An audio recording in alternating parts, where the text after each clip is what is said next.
Welcome back, guys. Thanks for tuning in. Thanks for taking the time to spend a little time with me. I always appreciate that, man. Appreciate you guys coming through to show some love. And what I'm going to talk about today, man, is speaking of showing love, I'm going to give some love to NBA Live 19. A lot of news is coming out, man. Of course, you know, since EA played, the bulk of the news came out, but we now know that there is a new cover athlete. I'm going to address that first before I get into the meat of this video. Gotta give some love to my guy Joel Embiid, the new cover athlete. You know I'm giddy being a 76ers fan. You know, I know my guys are on the rise, and, you know, Joel Embiid definitely is a presence in the NBA. We'll see how everything translates and transpires next year. But I'm super excited about that, super excited for him. Hopefully there's no type of jinx situation in terms of the cover. So shout outs to Joel Embiid. I'm happy about that. But what I really wanted to talk about, man, is, you know, a little thing that I didn't really, notice at first. You know, I saw Sports Gamers Online, you know, they posted it on their site, as well as I remember seeing Steve Noah from Operation Sports posted on Twitter that they have a new dynamic commentary team. And not only just dynamic commentary, but they have also a new commentary team. Now, I may be late to the party. I didn't realize this. So, of course, like I said, you know, referencing the two sites that I just mentioned, I saw it there. And then I also see it in the product description, as you're probably seeing on your screen now. I'll read to you what it says there in terms of the full commentary, and then I'll give you my thoughts on the new team. So it says dynamic commentary. Discover hundreds of hours of new commentary and weekly updates throughout the year to keep each game fresh and exciting. The all-new commentary duo featuring Ed Cohen, who is the voice of the New York Knicks, and former Chicago Bull Jay Williams, bring you the latest content from around the NBA, summer pro-ams, and the global basketball events. Now, I'm always excited when there's an ex-player who's an analyst. You know, I think guys like Mark Jackson do a great job, you know, when they're commentating the game.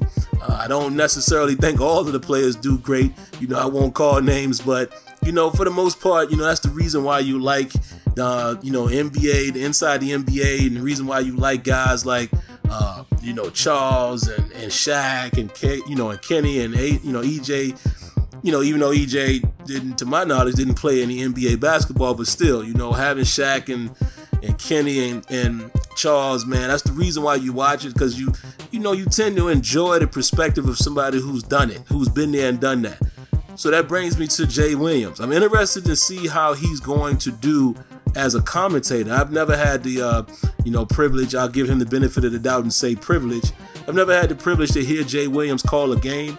But I do enjoy, how he talks about basketball. I enjoy, how he references college basketball, definitely during the NCAA tournament and things like that. So I'm interested to see what that's going to sound like. Not familiar with Ed Cohen, so that's going to be new to me. I didn't know he was the voice of the New York Knicks. I'm not a Knicks fan, so I wouldn't have known that. But what's interesting to me is the fact that they have changed commentary. A lot of people have said in the past that, the previous commentary team, we all know who they are. I don't know if it was necessarily the team or if it was more so just it didn't feel, dynamic and exciting. So maybe, I would assume that EA is thinking that this is going to give them more excitement. I'm also assuming, and I don't know, I can't be sure about this, but I'm trying to figure out, are these guys easier to get in terms of recording lines? If you remember, with the Madden team, with them going to Charles Davis and Brandon Garden, the reason why they made that switch is because with Madden, they're now able to record together. Garden and Davis both living in Orlando, and you notice that, anytime you play now or, other modes like that outside of CFM in Madden 18, you would hear updates throughout the year, and that was the benefit of that. You get much more line of, of commentary, many more hours, and they can update on the fly. And I would expect them to continue to do that.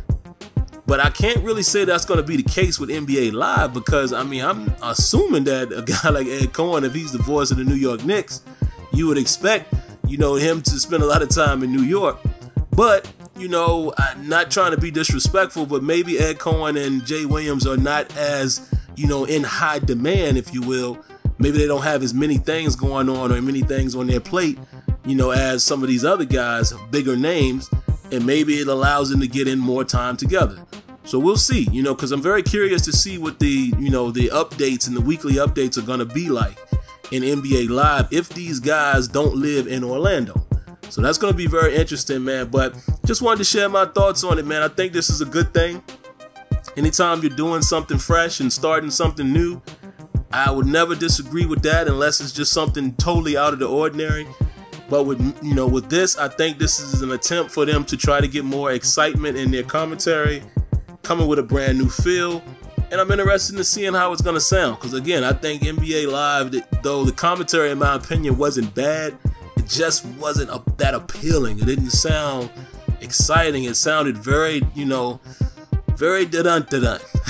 For you guys that follow me, y'all know that's my go-to phrase right there. It's just, yeah, you know, just drug on out. You know, like I said, sometimes Stan would say something, you know, or Jeff. I think it was Jeff. I get the Van Gundys mixed up, but y'all know who I'm talking about. Every now and then he would say something that was cool, but it just didn't flow. It definitely didn't flow as well as, you know, NBA 2K's commentary. So maybe this is, again, another competition piece.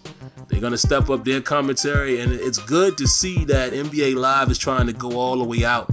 You know, they're trying to do what they can. When you look at all of the stuff that they're bringing to the gameplay and the expansion to the one, you know, taking it global and things like that, they're really trying to, you know, go out swinging. You know, 2K is still going to be the king, in my opinion, overall, as an overall product, but I think NBA Live is coming, and I think they're going to have something to offer. You know, at the very least, it's going to give us gamers two games that we can play. So we'll see. But yeah, I just wanted to give my quick thoughts on the commentary there. You guys let me know what you think. For you guys who are familiar with Ed Cohen and or familiar with Jay Williams from a commentary standpoint, please share your thoughts in the comments. School me and let me know if this is something to be excited about. Alright, so that's going to do it for this particular video. If you haven't already, make sure you subscribe to the channel, cut on your notifications so you're fully aware of the next video, and I promise it will never hurt you to hit that like button. Alright guys, so this will take care of this video, but until next time, let me know what you think. Peace.